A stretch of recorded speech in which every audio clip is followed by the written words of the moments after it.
deixar aqui o versículo da palavra do Senhor em 2 Samuel, que se encontra no capítulo 22, 2 Samuel, capítulo 22. E eu quero dizer que esta noite a presença está forte neste lugar. Amém? Jesus está na casa, Jesus não foi embora não, Ele continua aqui. E quando Jesus está na casa tem milagre, tem renovo, tem cura. Aleluia, porque eu e você está aqui não, porque Jesus está aqui e Ele tem maravilhas para a nossa vida, glória. Lá em 2 Samuel capítulo 22 vai nos dizer assim: disse pois, aleluia, Davi dizendo: ó Senhor, é o meu rochedo, é o meu lugar forte, é o meu libertador. Deus é o meu rochedo e nele confiarei, o meu escudo, a minha força, a minha salvação e o meu alto retiro. É o meu refúgio, o meu salvador. De violência nos guardaste, nos salvaste. O Senhor é digno de todo louvor. Invocaremos o Senhor, aleluia. E os nossos inimigos, Ele foge, Ele fica longe de nós. E nós ficamos livres na presença desse Deus maravilhoso. Aleluia. O 7 vai dizer assim, Davi dizendo, fazendo um culto de ação de graça, aleluia, exaltando o nome do Senhor e dizendo, estando em angústia, invoquei o Senhor e o meu Deus eu clamei, o meu Deus eu busquei no seu templo, ouviu Ele a minha voz, oh glória, e o meu clamor chegou aos seus ouvidos, o meu clamor, o teu clamor moveu o céu. Deus se levantou no trono ao meu favor e ao teu favor nesta noite. Então aguarda, porque vai ter culto de ação de graça. Vai se preparando, porque haverá culto de ação de graça, porque Deus guarda o justo, o fiel, o verdadeiro.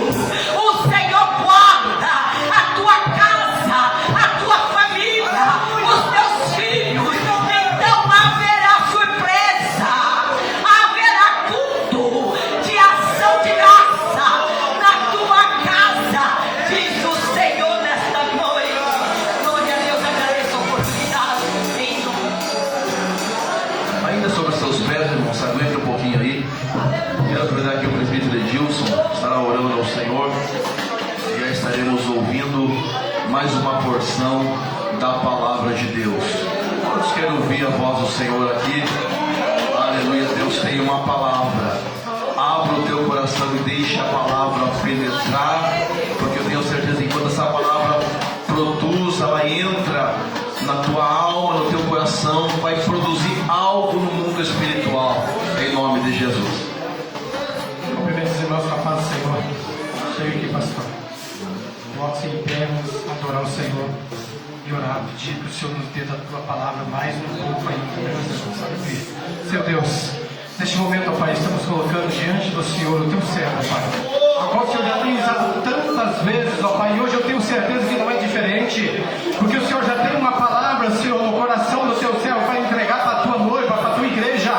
Senhor, que cada um que aqui está, Senhor, receba essa palavra e que o Senhor possa fazer nele, ó Pai, aquilo que a tua palavra vem para fazer, Senhor, porque a tua palavra nos diz que a tua palavra vem, ela vem para fazer prodígios, maravilhas. Ela não volta para o Senhor vazia, mas ela faz aquilo que o Senhor ela enviou para fazer. Então, Pai, nesta noite, ó Pai, usa o teu servo em nome de Jesus. Amém.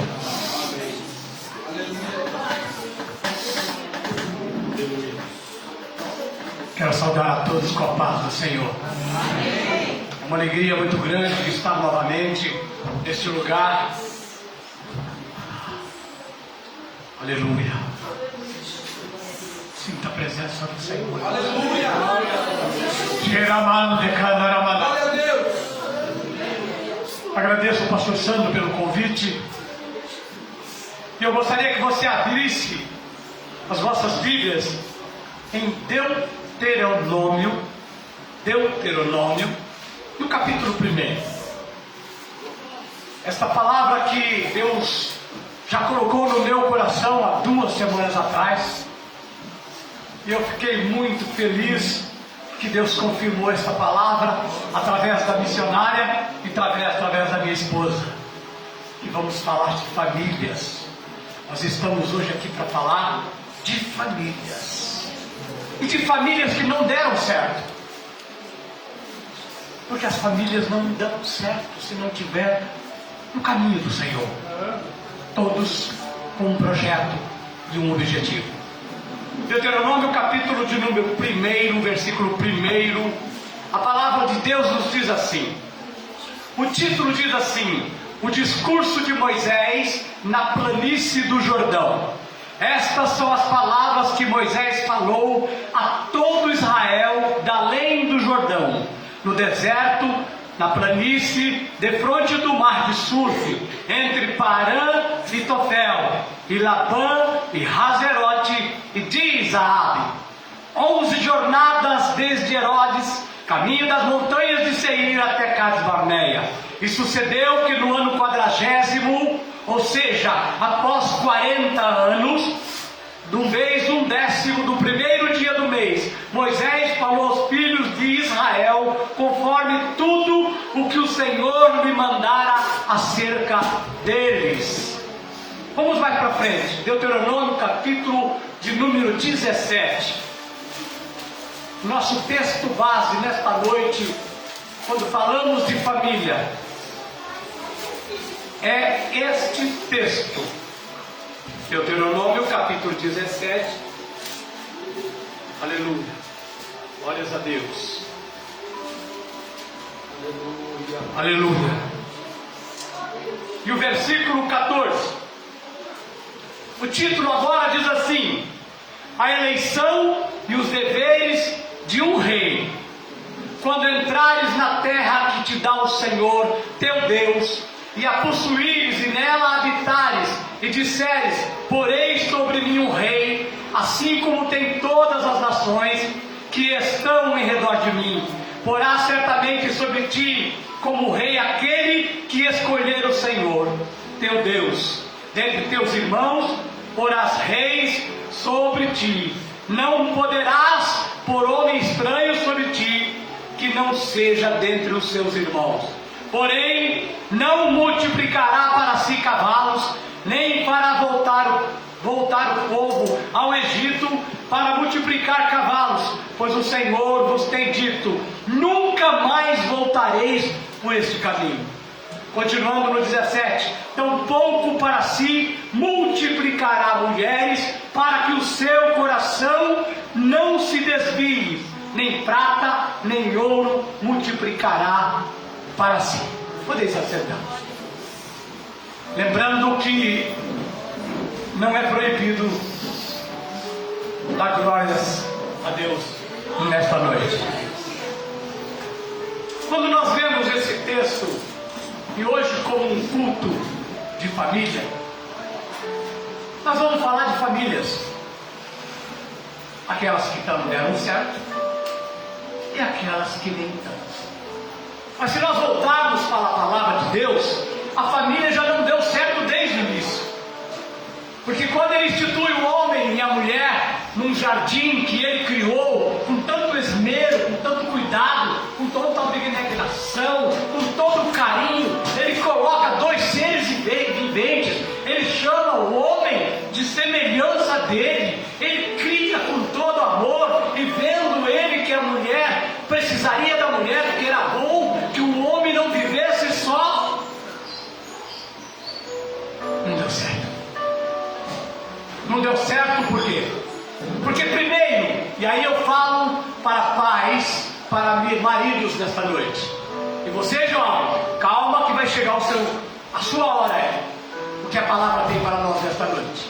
Já não deu certo, por quê? Porque o homem, em vez de ele se preocupar mais com as terras, com aquilo que os animais faziam, porque segundo os cientistas, pressupõe-se que os animais trabalhavam para ele, porque Deus disse para ele, não era para ele trabalhar, Deus disse para ele administrar o jardim do Éden. Mas ele não fez isso. As preocupações dele estavam além daquele lugar onde Deus colocou ele. Eu imagino, quero que você pense comigo na situação. Um homem olhando para a mulher e vendo uma serpente conversar com ela, qual é o papel dele? Qual é o posicionamento dele? No mínimo ele vai falar assim, meu amor, você pirou? Você está falando com serpente? Mas o Senhor disse para nós que nós devemos só a responsabilidade com Ele, o mínimo. Mas eu imagino também, e essa é uma conjectura minha, de que todos os dias, porque vocês concordam comigo, para você conquistar uma mulher, não é na primeira conversa. Quando você vai conquistar uma namorada, você tem que ter muito argumento, porque mulher é difícil. Mas a serpente, então, todos os dias, ele olhando, será que não tem uma curiosidade nele? Um pouquinho de curiosidade, falar, eu quero ver qual é o assunto que eles estão tratando. E ele deixa correr. E a serpente vem e faz a cabeça. O que era para ser uma família abençoada, começou a dar errado. Mas começou a dar errado, por quê? Por irresponsabilidade do homem e não da mulher.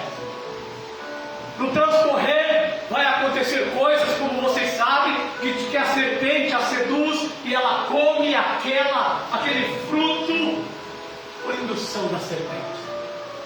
Mas o erro maior é que quando Deus se encontra com Adão no Éden, no cair da tarde, pois todo dia ele fazia isso com o Senhor, ele esconde. Primeiro, medroso, irresponsável. E Deus pergunta para ele, Adão, como estão as coisas? Imagina todo cheio de vergonha. Ele diz, Senhor, aconteceu assim, assim e assim. Mas aí ele faz a maior irresponsabilidade de um homem. E ele disse, a mulher que tu me deste, que sabonetão. A mulher que tu me deste fez isso. Ela comeu do fruto do jardim que não era para comer e deu para mim ao comer. A responsabilidade dele, ele colocou tudo em cima da mulher. E muitos homens hoje, muitos maridos, eles têm feito isso, terceirizando a responsabilidade. Cada um em um casamento tem que ter a sua responsabilidade. A responsabilidade que Deus colocou. Agora vem as perguntas. Tem pessoas que perguntam, mas se Deus sabia que Adão e Eva iam pecar, por que colocou eles lá? Por que Deus fez o homem e a mulher sabendo que ia pecar? Não é uma boa pergunta? Sim, é uma boa pergunta. Por quê? Porque o homem, Deus criou ele sabendo. Então quer dizer, conclui a pergunta, então quer dizer que mesmo sabendo que o homem pecava, Deus criou o homem, então ele criou o mal. As pessoas podem perguntar isso. E a resposta para essa pergunta é oração. A própria palavra diz, onde abundou o pecado, superabundou a graça. Pois é esta graça que está aqui conosco hoje, que invadiu esse lugar. E continua então, esse homem, Deus o expulsa do paraíso, e continua ele, a família. Mas ele continua de uma forma que ele não cai em si. Começa a acontecer coisas, porque eles saem do paraíso, Deus coloca os querubins na entrada do paraíso, para eles não voltarem. porque haveria a possibilidade que, se eles voltassem, eles poderiam comer de uma segunda árvore que estava no paraíso. A que eles comeram foi o fruto da sabedoria, porque a própria serpente disse: se você comer, por que ele não quer que você coma? Porque se você comer, você vai ficar igual a ele. Você vai enxergar o bem e o mal.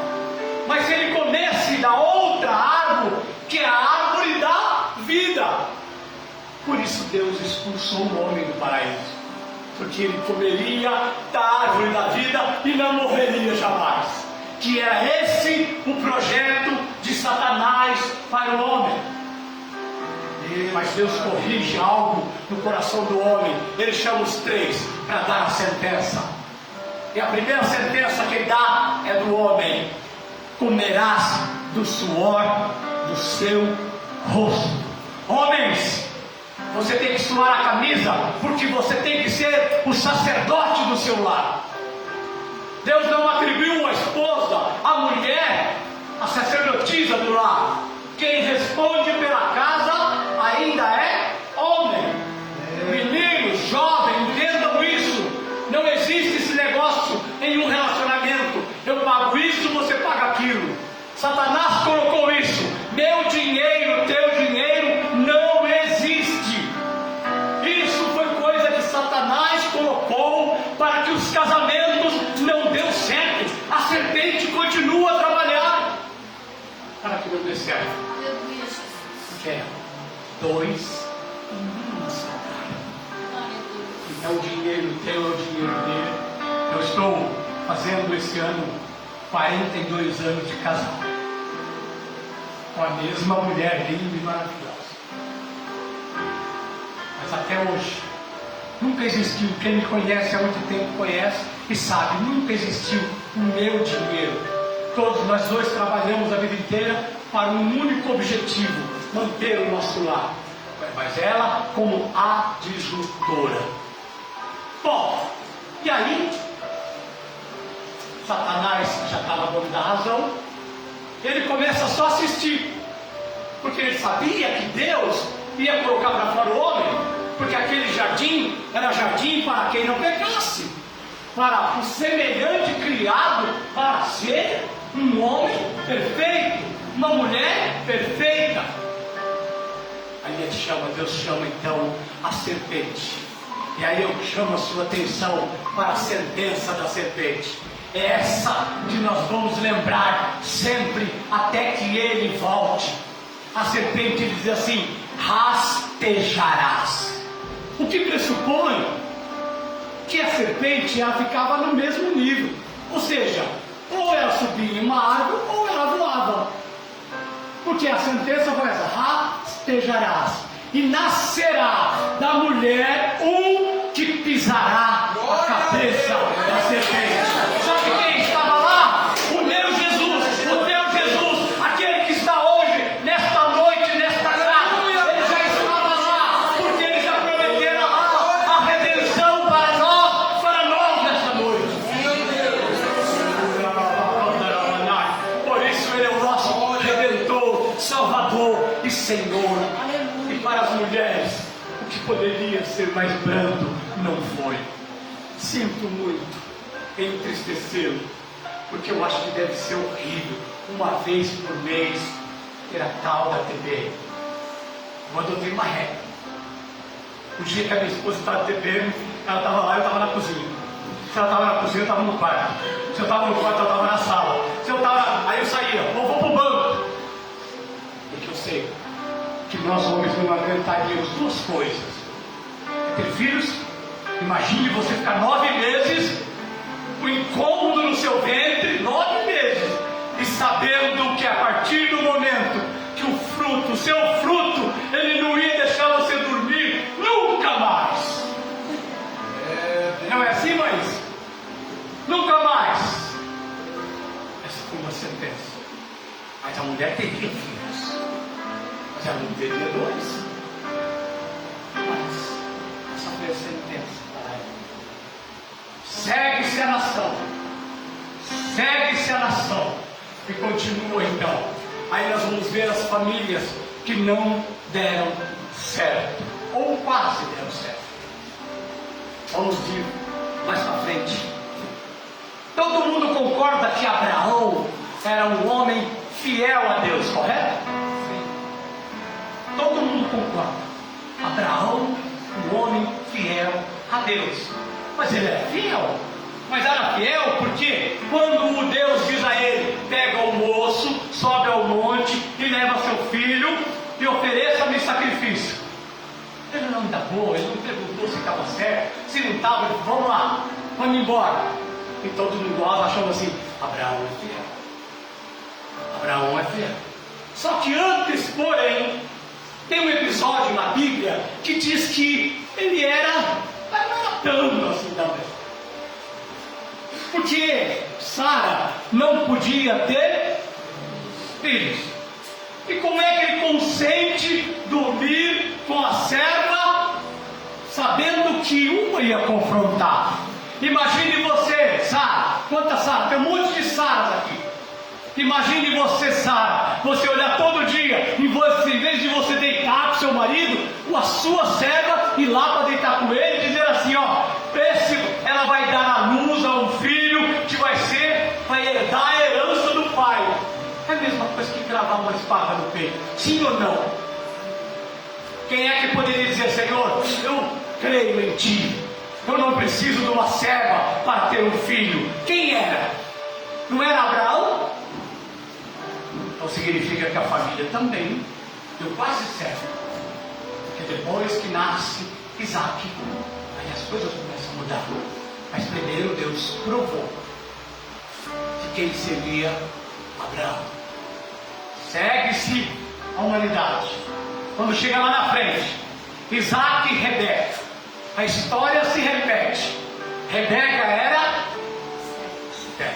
que sina, a sogra e a nora. Mas aí a história não.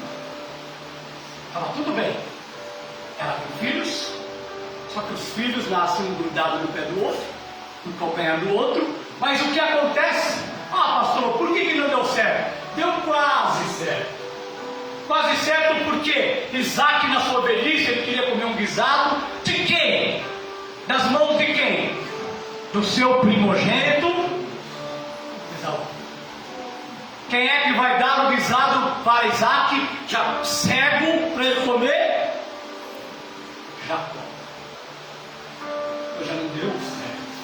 Agora, quem é que apoiou isso? Foi a própria mãe. Você está vendo? Por que, pastor, por que o senhor está pregando isso nesta noite? Já vou lhe adiantar. Eu estou pregando porque nós não somos famílias perfeitas. Deus criou o perfeito para viver no Éden. Quando saiu de lá para cá, nós não somos perfeitos. Então eu e você, nós não devemos buscar na nossa família perfeição, mas sim o que é perfeito para cuidar dela. Aleluia. Porque pelas nossas mãos nós não conseguimos a perfeição da nossa família, mas é joelho no chão, é que traz uma família perfeita, é que faz da família perfeita. Mas eu vou acelerar o processo. Por que eu disse que Deus usou a minha esposa e a missionária para confirmar a palavra? Elas estavam falando sobre Davi. É assim? Porque 2 Samuel vem falar da história de Davi. Quando eu li em 2 Samuel capítulo 17, lá diz os deveres do rei. Todo mundo diz assim: Davi era um homem segundo o coração de Deus. Eu também compactuo dessa ideia, de que ele era um homem segundo o coração de Deus. Porém, apesar de ser segundo o coração de Deus, ele comete uma das mais injustiças contra o Senhor, que o separou para ser rei. A palavra diz que Moisés, que é muito antes que Davi, falava ao povo de Israel a respeito de como deve proceder um rei. Só que Deus fala textualmente, através de Moisés, que o rei não poderia consentir esposas para que o coração dele não se aparta de Deus. Eu pergunto para você, deu certo Davi? Ele começou a escolher para ele esposas e concubinas. Mas Deus não falou isso para ele. Deus não disse, aliás, ele disse que não era para fazer. Porque todas as vezes que Davi, ele escolhia uma esposa para ele tinha que fazer uma aliança com os pais. Maaca, que foi filha de um rei de Jebus, ela foi oferecida em casamento a Davi para ser esposa. Ele pergunta para ela, por que você quer ser a minha esposa? Ela diz assim, não, porque há muito tempo atrás eu falei com meu pai de que eu queria que fosse oferecida, a sua filha fosse oferecida a Davi, para que nós perpetuasse a espécie e eu desse a ele um rei que o substituiria. Ah, mas não podia? Não, podia. O Senhor até que estava deixando de lado. Porém, teve uma história mais grave. Quando a Arca da Aliança chega próximo a Israel, quem é que vai lá para fazer o holocausto? Do lado de lá, para os deuses Amon, para os deuses Asterotes, para os deuses que não são deuses, não era o Deus Trino, ela, Maaca. Quer mais? Maaca era mãe de quem? De Absalão e de Tamar. Quem foi Absalão? Foi aquele que tomou o trono do rei Davi, estando ele em vida. Ele expulsou o pai do reinado e mandou que ele fosse embora. Mas por isso que a palavra de Deus, que não era para arrebanhar para si ouro, nem prata, nem escolher mulheres. Quando Natan chega para Davi e diz assim, salve rei, o Senhor mandou eu lhe falar algo para o Senhor. Ele diz, então diga. Ele diz assim, olha, conta-nos que tinha um homem rico, milionário, dono de muitas redes, muito ouro, muita prata, muito gado, e esse homem ia receber uma comitiva, e essa comitiva vinha para almoçar, e tinha do lado da casa dele um homem que tinha uma única ovelha. E esse homem, o que ele fez? Em vez de pegar um gado e matar e servir aos convidados, o que ele fez? Ele mandou pegar a única ovelha e sacrificar e serviu aos seus convidados. Davi diz assim, não. Ele diz, rei, que fosse, se fosse o Senhor, o que faria no lugar para punir esse homem? Ele disse assim, eu mandaria restituir 4 vezes mais a ovelha que ele arrebatou e mandaria ele ser morto. Até diz assim, este homem é o Senhor. Deu certo a vida de Davi? Mas Deus confirma isso. Mas Deus perdoou Davi, perdoou. Mas Adão continua a conversa com ele. Esse homem é o Senhor. Só que o Senhor não deveria ter feito isso, diz o Senhor Deus. Ele diz assim, como não? Ele disse, por que o Senhor quer mais mulheres ainda? Eu falei, não, porque mulheres, tem que ter mulheres porque eu preciso de muitos filhos para ter. Olha, ele tinha 10 homens e ganhava toda a guerra. Olha como é que o homem, o ser humano é. Ele tinha 10 homens, 10 valentes de Davi, guerreava e ganhava qualquer guerra. E ele precisava de mulheres para gerar filhos para ele, para ele ter mais. Quando ele disse isso para Natan falou, peraí, rei. Mas, porque ele disse assim, olha, os reis fazem isso. Os reis, eles têm a sua prole maior, é muito mais filhos. Aí ele falou, mas de que rei nós estamos falando? O rei da Síria, o rei de tal, o rei do norte, o rei. Mas que rei que nós estamos falando? que o Senhor pediu para dizer para o Senhor, que ele está falando para um rei. E esse rei só tem dois em Israel. Era Saul e agora Davi. Ou seja, ele não precisava. Essa família, ela começou a desandar a partir desse momento. Porque a Davi, aí Davi pergunta para ele, pergunta para si próprio, imagino eu, e agora o que eu vou fazer?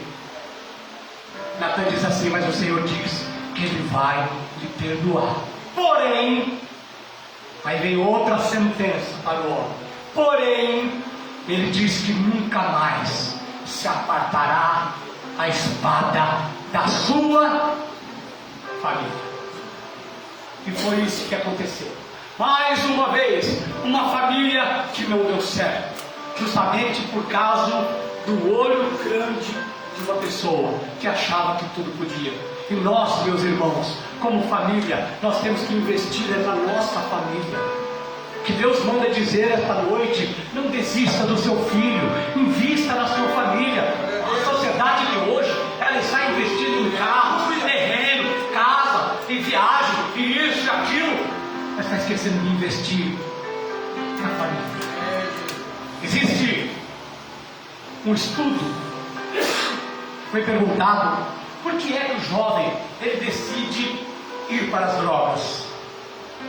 Essa resposta é muito difícil de entender, porque uns têm tudo na vida, dinheiro, posição social, e vai para as drogas. O outro mora num casebre ou mora na rua e vai para as drogas. Esse estudo diz o seguinte: toda vez que um jovem vai para as drogas, é porque a decisão naquele momento que ele tomou, porque a Bíblia fala, bênção ou maldição, e é nesse momento que ele tem que tomar uma decisão. Mas ele olha para o pai trabalhando de segunda a sábado, ele olha para a mãe também trabalhando para arrecadar dinheiro de segunda a sábado. Quando chega no domingo, o pai, como ele falar como em São Paulo, lá em São Paulo é assim, quando chega no domingo, o pai vai lá jogar o futebol dele de manhã, quando chega de tarde ele enche a cara, aí vai, dorme, no dia seguinte vai trabalhar. Esse homem investiu na família, e a mãe, coitada, ela se mata de trabalhar. De segunda a sexta ou a sábado, ela começa a trabalhar no local de trabalho dela. Quando chega no final de semana, ela tem que trabalhar dobrado, porque ela, além de não ter um marido, um parceiro, um ajudador dos trabalhos dela, ela tem que fazer tudo isso sozinha. E os filhos ficam jogados à terceirização. Alguém para cuidar, ou uma pessoa, ou um local que vai deixar os filhos. É isso que tem acontecido. Nós não conseguimos, a nossa sociedade não consegue investir nos filhos. Falar de família, meus irmãos, eu posso falar aqui, Deus vai abençoar a tua família, mas Ele vai abençoar a sua família ao passo que você faça 4 coisas. Guarde isso que eu vou falar. Primeira coisa, ensinar os caminhos do Senhor o quanto cedo. Eu lembro, e aqui não vai saudosismo nenhum, eu lembro que quando eu era pequenininho, eu chegava e falava assim, já aprendi a falar que hoje eu não vou para a igreja. Meu pai diria assim: por que você vai para a igreja? Pai, eu estou com dor de cabeça. Às vezes nem sabia o que era dor de cabeça. Ele virava e falava assim: mas lá tem cura dor de cabeça, é para lá que você tem que ir. É para lá que você tem que ir, para onde tem remédio. Aleluia. Hoje em dia nós damos o livre-arbítrio para uma criança escolher, para um jovem escolher, sabe? E nós não estamos ensinando como levá-los ele à frente da vontade de Deus. O segundo passo, você precisa conhecer os seus filhos. E sabe como é que conhece os seus filhos? Não é você falar: você não presta, você não é ninguém. Toda vez que você faz isso, Satanás está batendo palma porque ele te ganhou. Toda vez que você faz isso, Satanás está falando: olha, essa é das minhas, eu não preciso nem investir na destruição dessa família, porque ela está sendo a minha ou o meu emissário daquela casa. Meus queridos, eu vim aqui para falar a verdade que Deus colocou no meu coração. Eu não eximo da minha responsabilidade. Vezes deu certo, vezes não deu, mas o entendimento que eu tenho hoje, como eu gostaria que Deus colocasse eu há 40 anos atrás. Eu não vi os meus filhos crescerem. Sabe por quê? Sou pastor hoje, sou usado por Deus. Amém. Eu amo a palavra de Deus. Eu amo estudar a palavra de Deus. Mas lá no passado, eu fui uma família que gosta de Bíblia. Que para mim foi mais importante o trabalho e a bebida do que ver os meus filhos crescerem. E se é uma pessoa que pode falar de vício, essa pessoa está aqui. Porque hoje eu sou lavado e remido pelo sangue do Cordeiro. Então, falar de bebida comigo, graças a Deus, não as drogas. Mas falar de bebida comigo, a pessoa tem que ter muito argumento, porque eu sei todos os argumentos que ele vai usar. Primeiro argumento, a pessoa olha primeiro, eu paro a hora que eu quiser. Mentiroso, você não para. Porque o diabo está dentro da bebida e ele vai deixar cada vez ela mais gostosa. Muda-se a bebida, uma hora de corpo, não sei o quê, outra deixa docinha, deixa uma coisa que te enebria, você perde todo o sentido. Mas quando volta da bebedeira, você continua a mesma pessoa ou pior. Então os pais têm que conhecer os seus filhos. Mas você sabe como é que você investe os seus filhos? O filho dele. Às vezes você pode falar, nossa, mas isso é muito glamour. Não é o que necessita. Sabe, eles precisam de um abraço. Agora você chega lá, tem pessoas que chegam lá, em vez de falar isso, ela fala assim, poxa, esse menino não trabalha, esse menino sabe cuidar, olha não sei o que, você quer ver uma coisa, como a mãe fica derrotada, é quando ela é chamada na escola, e a professora que é usada pelo capeta, ela vem e fala assim, o teu filho não tem jeito. E nós pregamos aqui, que o filho tem jeito, que a família tem jeito. O que precisa é nós conhecermos e amar os nossos filhos. Porque eu já vi mãe dizendo assim, ó, o meu filho não presta, mas eu amo ele. E eu penso comigo, ela disse que ama. Mas quando era lá atrás, que era para educá-lo, meus amigos, não é mandar, meus irmãos, não é mandar para a escola. Primeiro, que no Brasil o nome de escola está errado. Quem é que rege a escola? Chama-se Ministério da Educação e Cultura. Mas esse nome está errado. Era para ter assim, Ministério não da Educação. Que escola não educa ninguém. Isso é um grande erro. Escola ensina alguém. Então é Ministério do Conhecimento. Você vai na escola para ter conhecimento. A sabedoria, ela vem de Deus, mas o conhecimento não. Conhecimento você adquire. Tem pessoas que falam, aquele deu certo na vida dele. Sabe por quê? Ele não tinha sabedoria, mas ele tinha conhecimento das coisas. E aí é que o diabo age. É no conhecimento. É no conhecimento que as pessoas começam a se anular.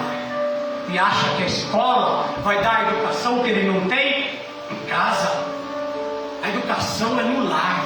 E para você dar uma educação, primeiro, segundo, porque eu estava falando primeiro, segundo, o que temos que fazer é demonstrar com atitudes e ações de que nós somos diferentes. E não é por sermos cristãos, não. Porque nós cristãos, nós somos obrigados a ser diferentes. Porque o princípio da salvação é ser regenerado. Então nós somos obrigados. Mas o princípio para buscar os filhos é assim. Olha, em casa não falo palavrão. Em casa eu não falo palavras incondizentes com a minha postura. Em casa eu trato a minha esposa bem.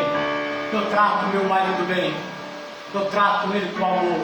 Eu trato ele com carinho. Ele trata ela com carinho. O mesmo carinho da época de namoro. É difícil, né? É difícil. Porque o meu pai fala assim, para você conhecer um homem ou uma mulher, você tem que comer um saco de sal junto. Aí você, nossa, um quilo? Não, de 60. Para você comer 60 quilos de sal junto com outra pessoa, você vai descobrir até o que ela não tem. Até o que ela não tem. E é isso, você conhecer, você tem que conhecer. E outra coisa, muitas pessoas não conseguem conquistar os seus filhos para vir para a casa do Senhor, sabe por quê? Porque nós não damos testemunho. testemunho de cristão.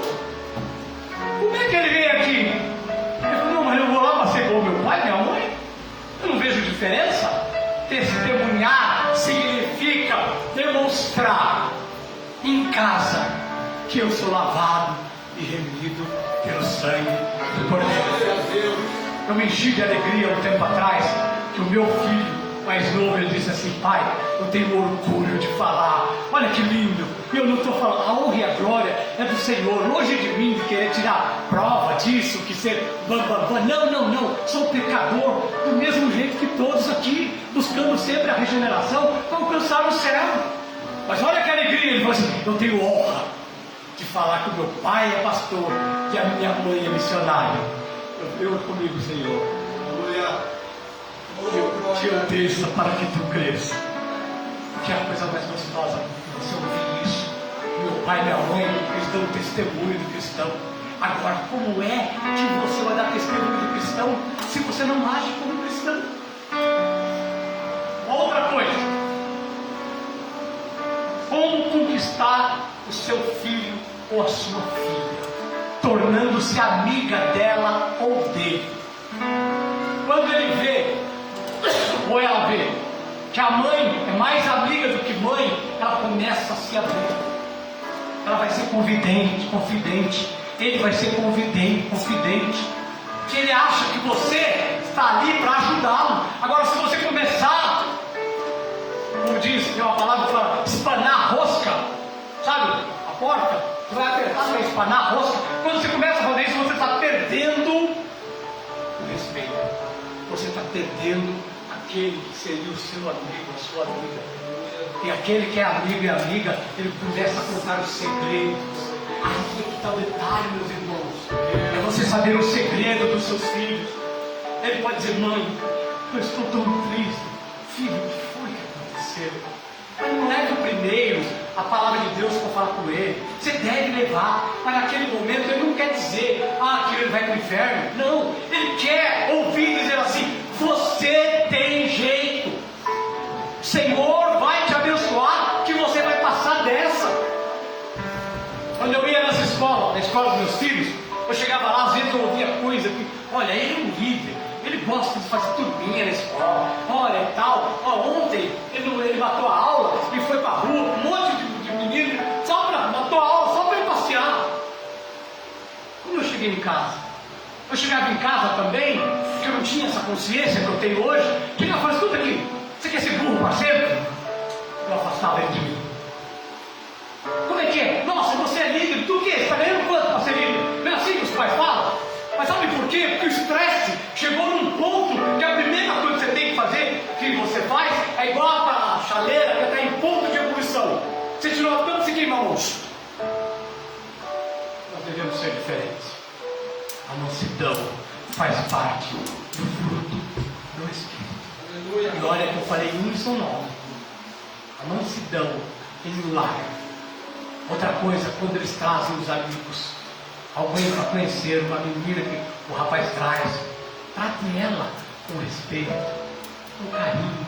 Ela vai dizer, poxa vida, eu tenho uma alegria de estar junto nessa família. Ontem nós estávamos no aniversário, estava com uma futura nora.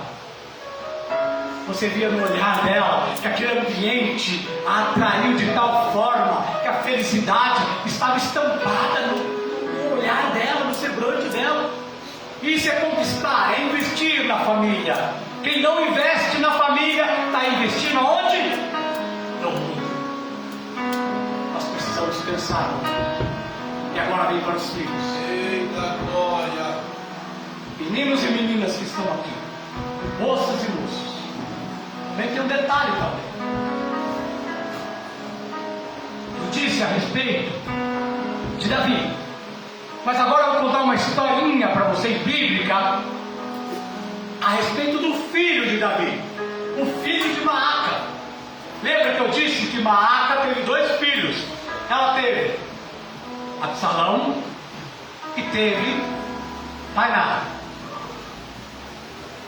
2 filhos. Absalão, já desde pequeno, não era criado por Davi. Ele era criado por Aitofel. Aitofel, ele era o conselheiro de Davi, acumulado, combinado com Maaca, para desviar sempre Absalão de estar junto com Davi. Foi criado para ser rei, longe do pai. A conspiração, antes de nascer, a conspiração já estava feita já. Ele só andava com o conselheiro do rei. Todos os gestos de como atrair as pessoas, como dar a volta, vamos falar no nosso português, claro, dar a volta nas pessoas, Aitofel contava para ele. E menino, sabe o que ele fez? Ele deixou-se levar, que ele mirou que ele seria o rei de Israel muito antes de Davi morrer. E ele fez isso, ele conseguiu fazer isso. Sabe por quê? Porque o pai não se prontificou e não olhava que a coisa estava sendo ruim. E cada vez mais ele se envolvendo com as mulheres, com as guerras, porque Deus escolheu Davi, não foi para guerrear. Certa feita ele fala, Deus está usando Joabe, que era da guarda, o capitão, fala para ele: rei, Deus não escolheu você para você guerrear. Deus escolheu para você dirigir uma nação cujo objetivo é adorar a Deus. Mas ele não queria. Os 10 valentes de Davi, o 11 era ele, o 11º era ele, e ele deixava a desejar. Só que a maldade estava em Absalão, e ele tinha a idade de 18 anos. Ele pega homens, a Bíblia fala que ele pega 300 homens, arma eles de Jerusalém, eles vão para Hebrom. Lá em Hebrom, ele está com aqueles homens e começa a conversar com a população, garantindo para eles um bem-estar de que ele já não via mais do rei. Porque com o advento da traição com Betseba, com o advento da morte de Aminon, porque Absalão tinha matado por ele ter estuprado a irmã, Davi começou assim, ficar deprimido e não saía mais, não ia mais para a cadeia. Mas Absalão, o que ele faz? Ele manda um recado para o rei Davi: saia de Jerusalém, porque senão vai morrer. O que Davi deveria de fazer? Não era para ele armar mais outra, venha. Mas aí vem Maaca e diz: olha, coitadinho do meu filho, não faça isso com ele. Davi não fez. Sabe o que ele optou em fazer? A Bíblia diz que ele deixa Jerusalém e vai embora para os montes. O rei Davi, ele vai embora para os montes. E Absalão vem e toma o poder. Primeira coisa que Absalão faz, sabe o que é? Ele reúne todas as esposas de Davi. Ele faz uma tenda no alpendre do lado de fora do quarto dele, de Davi. E ele dorme com todas as mulheres, exceto a mãe dele. O diabo viu que o Davi, ele não estava mais investindo na família. Ele estava vendo qualquer outra coisa, menos a família. E esse rapaz, ele vai à captura do pai para matá-lo. E a Bíblia conta que ele, ao passar numa árvore, ele fica de pendurado, com os pescoços de pendurado na árvore. Aí Joabe vai lá e mata ele. Quando ele conta para Davi que matou, Davi: não, eu não queria que fizesse isso. Ele amaldiçoa Joabe. Olha só, filhos, jovens, primeira coisa que vocês têm para ser amigo dos seus pais: errou, não conta para colega, conta para teu pai, conta para tua mãe. Ah, mas ele é difícil de me ouvir. Pede a Deus, ore a Deus, porque todo mundo pode errar. O errar é do homem, mas o ser perdoado é de Cristo. É Cristo que nos perdoa. Esse vínculo não pode ser. Olha, eu clamo a vocês, eu peço a Deus para que mude essa sociedade, porque essa sociedade está matando os nossos ancestrais. Se você perguntar hoje em dia para um casal de jovem, eu já fiz isso: quem são a sua família? Se ele for casado, ele vai falar assim: é eu, minha família é eu, minha esposa e meus filhos. Ele matou Dima, Ele matou sogro, ele matou sogra, ele matou pai, ele matou mãe, a família para eles. E pasme, não é uma só. Tem várias pessoas falando dessa forma. A minha família, a minha esposa e os meus filhos. Sabe por quê? Porque lá no passado ele viu que não tinha investimento, ele não tinha amigo. Ele não tinha amigo. Ele tinha alguém que cravava a lança no peito dele. Todas as vezes que ele ia conversar, falar, se abrir, mas vinha as pedradas. E essa sociedade está desse jeito. Essa sociedade está assim, primeiro vem os valores não morais, não os éticos, mas os valores do mundo. Perceberam que tudo que era errado agora é certo? Hoje em Curitiba teve uma passeata. Qual é a passeata? Para a liberação da maconha. A nossa igreja sede, o Ministério Boas Novas lá, o culto era para começar às 18, foi para 19. E mesmo assim a recomendação é: a rua está fechada. Se você tiver dificuldade, você entra, guarda o carro e o portão vai estar só encostado. Ou seja, nem a igreja abriu para a liberação da maconha. E cada vez vai ficar pior. As drogas mudam, os viciados mudam, aqueles que traficam mudam, porque nós mudamos. Nós falamos, e aí eu vou trazer agora uma responsabilidade para nós, pastor, nós líderes, também temos que investir. Não adianta nós pregarmos só alma e espírito. O ser humano é corpo, alma e espírito. Essas três coisas é do ser humano. É a tricotomia do ser humano: corpo, alma e espírito. Aquele que é do Senhor, salvo e remido, a tricotomia é Pai, Filho e Espírito Santo. Glória a Deus. Espero que vocês entenderam isso. Porque para uma próxima vez eu tenho mais o que falar. Nós precisamos falar de muitas coisas. Nós precisávamos que todo mundo, muita gente estivesse aqui ou em qualquer outro lugar para dizer assim: nós temos que nos reciclar. Você pega algo de plástico e você joga na natureza, 100 anos vai para degradar. Só que a gente tem que fazer isso conosco, com nós mesmos. Nós precisamos reciclar. O jovem precisa se reciclar. Os valores que você está aprendendo na escola atual, na roda de companheiros, não é os valores éticos, morais, cristãos, é aqueles que vai te levar para o inferno. E de quebra vai levar a sua família, se nós não investirmos na família.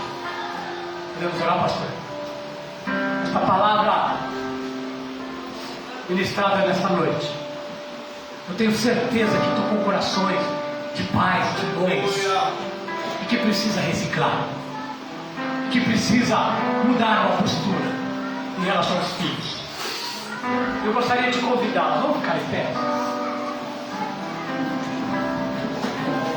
Assim como eu ministrei a palavra, tocado pelo Espírito Santo, da mesma forma, tocado pelo Espírito Santo, você foi tocado ou tocada por esta palavra. Eu gostaria que você viesse à frente. Eu não vou perguntar nada, não. Eu quero orar por você, porque nós estamos no mesmo barco. Eu tenho que ministrar, eu preciso ministrar, que você entenda, para que você alcance o céu. Eu quero que você vai morar no céu comigo. Não deixe de investirmos na sua família. Vamos mudar, vamos fazer uma aliança novamente. Eu quero ser diferente dos meus filhos. Eu quero ser diferente dos meus pais. Quem é o corajoso, a corajosa para vir aqui para receber uma oração? Quem precisa reciclar? Pastor, eu fiz algo errado, não precisa contar para mim. Você vai contar para o Senhor. Tem mais gente. Eu preciso de mais gente aqui. Essa palavra, ela não foi pregada para a parede. Ela foi pregada para o seu coração. Ela foi pregada porque Cristo me enviou para pregar essa palavra. Tem mais gente. Tem mais gente.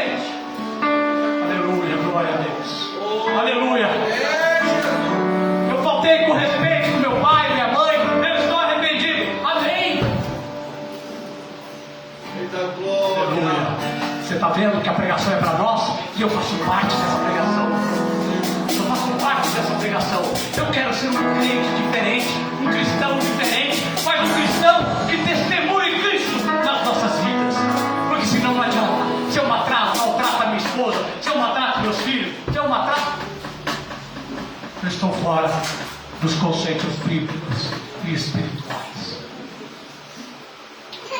Aleluia. Glória a Deus. Aleluia. Glória a Deus. Glória a Deus. Aleluia. Nossa Senhora de Pedro. Eu não conheço a senhora.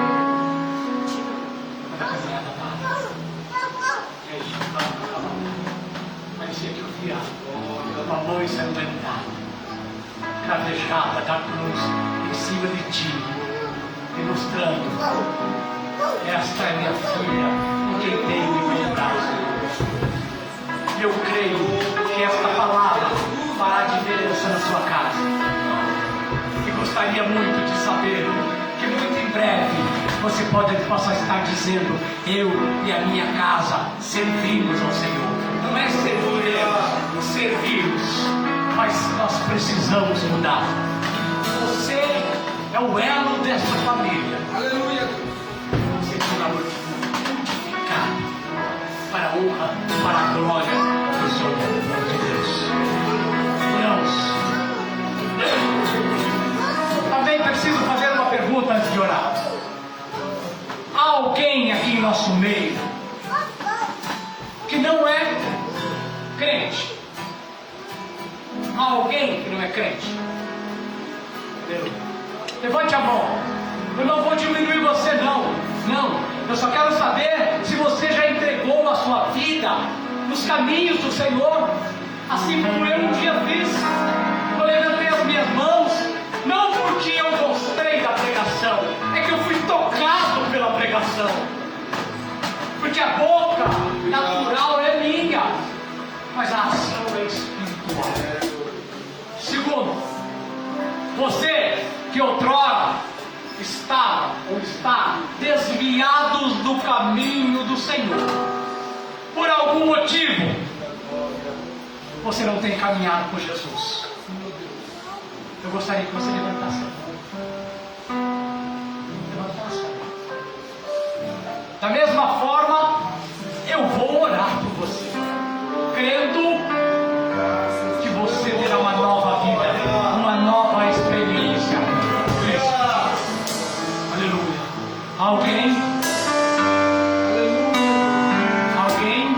precisa reconhecer que Jesus Cristo é o Salvador e Senhor. Aleluia. Vamos orar. Senhor, meu Deus e meu Pai, ouvindo o teu querer nesta noite, Pai, o culto de hoje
Glória ao Senhor Jesus. Aleluia.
Pai, sairemos daqui, Senhor, regozijando, glorificando na Tua presença, Pai. Dá uma semana de bênção, uma semana de vitória aos Teus servos, ó Pai. Aleluia, que o Teu Espírito Santo continue, Senhor, ajudando-nos, ó Pai. Aleluia, um dia estarmos com o Senhor num céu de glória. Assim já oramos e te agradecemos em nome de Jesus. E quem crê diz amém. Glórias a Deus. Irmãos, todos querem agradecer o pastor Reinaldo com a palavra, amém? Amém, Jesus. Que Deus abençoe a todo o pessoal ali de Curitiba, o irmão Jonas. Deus abençoe vocês, em nome de Jesus. Irmãos, eu quero estar chamando aqui o presbítero Benjamin, nosso irmão cooperador Elielton, também nosso irmão Diácono Vitor. Glórias a Deus. Quero chamar aqui para estar orando ao Senhor a nossa irmã, a irmã diaconisa Suzane. Vem aqui fazer essa oração para nós, já orando pelos dizimistas, orando por essa igreja. E logo após a oração, o presbítero Benjamin dando a bênção apostólica.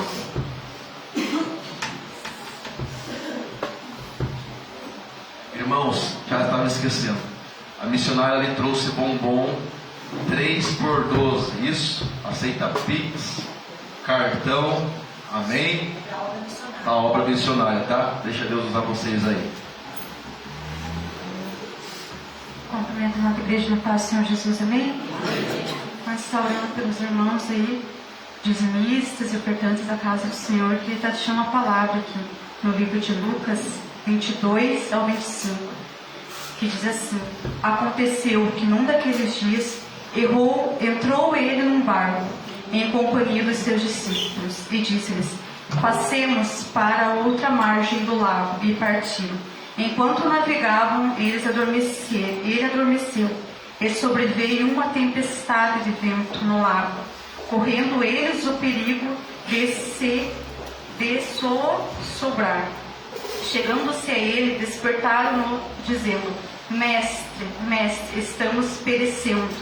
Despertando-se Jesus, repreendeu o vento e a fúria da água. Tudo cessou, e veio a bonança. Então lhes disse: onde está a vossa fé?